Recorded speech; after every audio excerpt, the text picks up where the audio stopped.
This week, senators from both parties head back to the negotiating table over new gun legislation. Not far from Capitol Hill, a shooting last night killed a 15-year-old and injured 3 adults, including a police officer. It happened after a fight broke out at an unpermitted music event that drew hundreds of people. Meanwhile, we found search for solutions is hitting other roadblocks. A CBS News investigation shows credit card industry, they're blocking an effort to track certain firearm and ammunition purchases. That deprives law enforcement of potentially identifying and stopping illegal gun crimes. Chief Investigative Correspondent Jim Axelrod has a story. Jim, good morning. Well, good morning. Frustrated by legislative failures, gun reform advocates in 2018 looked to the financial system to stop guns from falling into the hands of dangerous individuals. What they found weren't politicians standing in the way, but a little-known technical committee whose members include employees of some of the biggest names in business: Visa, MasterCard, and American Express. So much illegal gun activity depends on your ability to use the financial system to buy the guns. Priscilla Sims Brown is the CEO of Amalgamated Bank. Founded by union workers nearly 100 years ago, the bank bills itself as the nation's oldest socially responsible bank. We believe you can do well and do good. That urge to do good struck after the bank noticed some of the deadliest mass shootings were being financed with credit cards. People running out of the theater, they're shot. The shooter who terrorized a Colorado movie theater in 2012 charged more than $9,000 worth of guns, ammo, and tactical gear in 2 months. The man who shot up the Pulse nightclub in Orlando put more than $26,000 on credit cards. And the shooter who killed 59 at a Las Vegas music festival charged almost $95,000. People aren't bringing sacks of cash. Exactly. They use credit cards. They use credit cards. Amalgamated believed it could run software to detect suspect purchases in the same way it detected evidence of other suspicious activity like fraud and human trafficking. Where there may be gun sales that are intended for black markets, where we see patterns of gun purchases being made in multiple gun shops. So there are algorithms that could be written? Exactly. And we could provide that information to the authorities to investigate.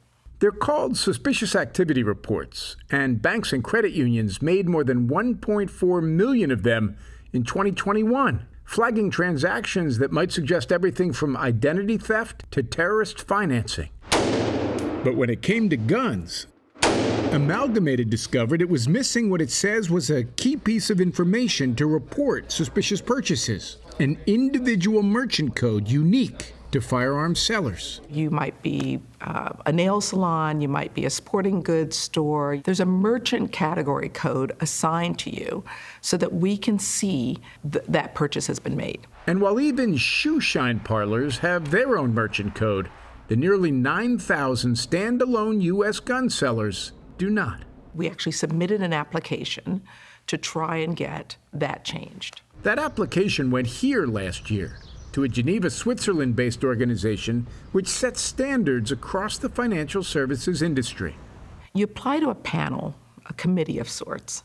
It includes credit card companies.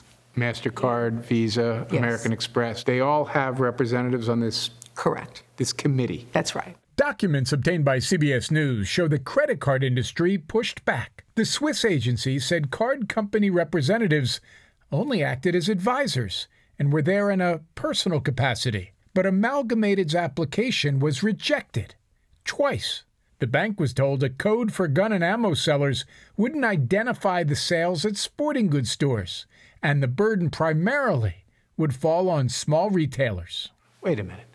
There's a code literally for a shoe shine stall? Yes. And there's not a code for a gun and ammunition store? Yes. It's just so obvious. It's hard to deny the logic. Financial institutions provide information to law enforcement on a regular basis. Former senior special agent Jim Yergolaitis spent more than 2 decades investigating gun crime for the ATF. Would law enforcement benefit from a standalone merchant category code for firearms? I believe so, especially if you're talking about large purchase amounts. Visa, MasterCard, and American Express all didn't say if they supported creating a merchant code for firearms sellers when asked by CBS News. In a statement, MasterCard said it was up to elected officials to address the issue of gun violence. What do you think of credit card companies that say it's not our responsibility? Well, this is our responsibility. We have an obligation to address crime that is being facilitated through our system. And if somebody says, but it's just going to, at best, make a small difference? What price do you put on a life? If it stops 2 people from dying, isn't that worth it? In statements to CBS News, American Express and MasterCard said they are working to ensure only lawful purchases are permitted on their networks. The Swiss Standards Organization said the card industry reps who pushed back on Amalgamated's application acted based on their expertise and do not represent the views of their employer.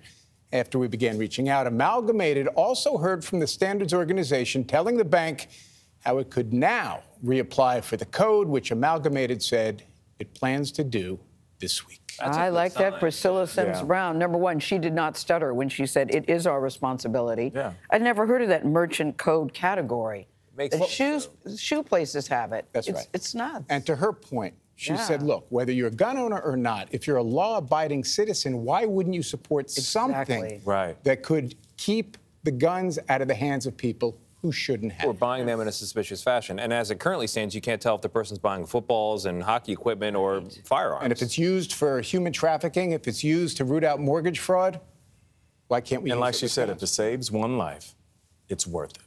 People need to call Priscilla Sims Brown. She's got some good ideas. Thank you, Jim. Good to have you at the table, too. Good to see you.